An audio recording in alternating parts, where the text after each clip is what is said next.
Hey guys, welcome back to another video from MTX Audio. Today, we're going to walk you through installing our all-new audio solution for this X3 behind me, so stay tuned.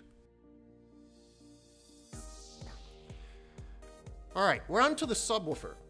Now this is an underseat 12-inch pre-wired, pre-terminated, rotationally molded enclosure. It's going to downfire in the vehicle so that nothing can collect on the top of your subwoofer.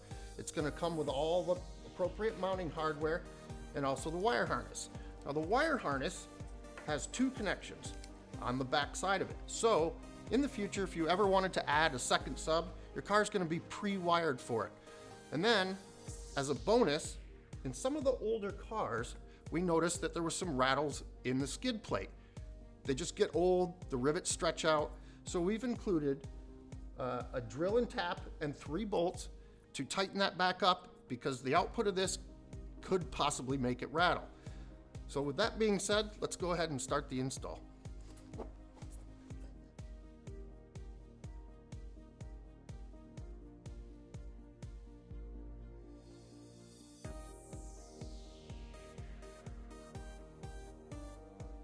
To start the disassembly process, we need to remove the seats. We need to remove the two 13mm bolts in the front,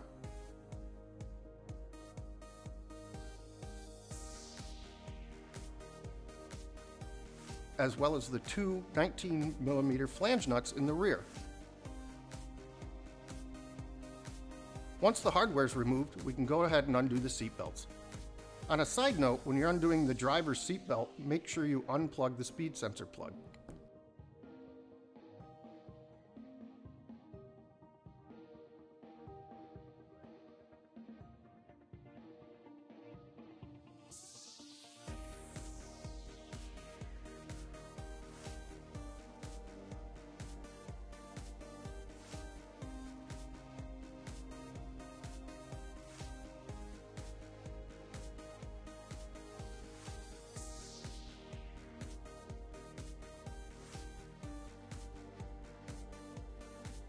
All right, let's go ahead and get our subwoofer installed in the car.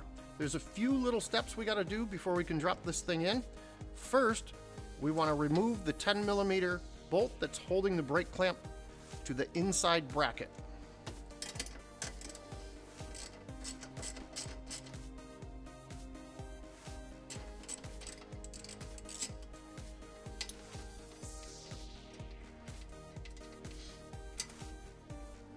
Take the bolt, remove the hose clamp as well. Set that aside. Vibration tape. This was included in your hardware kit. What we want to do is wrap this around the brake line.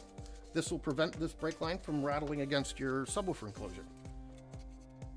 So to do that, it's adhesive on one side.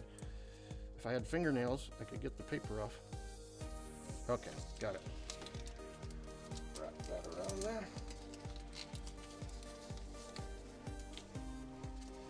Doesn't have to be neat, doesn't have to be super tight. There's a channel in the bottom of the enclosure that this will fit into to hold it into place.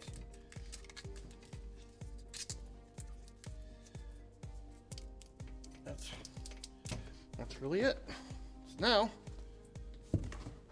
the enclosure. Now this is gonna go in nose first. You wanna feel underneath it to make sure you've got that cable into the slot, and it'll set right down in there like so.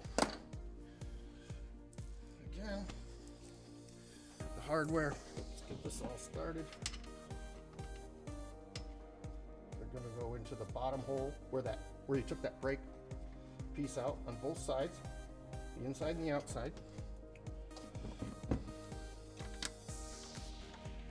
There you go. So those are started. And then your rear bracket. Just like that, and it will get compressed when the seat goes in.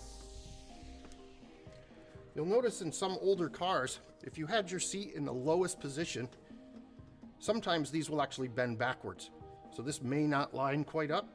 So you need to bend these back so that they're in the stock position so that everything lines up. It's really simple, a little piece of pipe or a ratchet or something.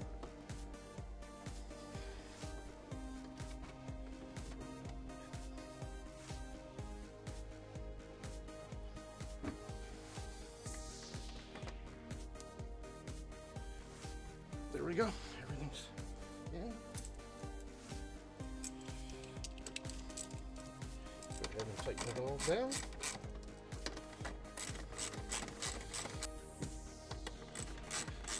One cool thing about this sub box is, regardless of factory seats or aftermarket seats, you'll be able to mount in the lower position of your seat options and still be able to slide it back and forth. There's a few others that you have to lock it into a taller position. Not with this one, because it's such a shallow enclosure.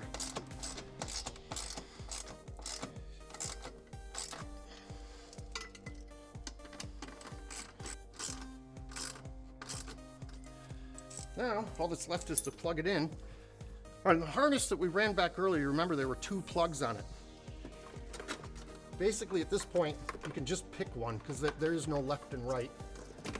Just go ahead and it'll only fit one way.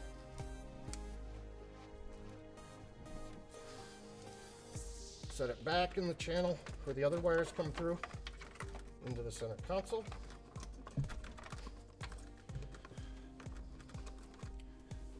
And you're done.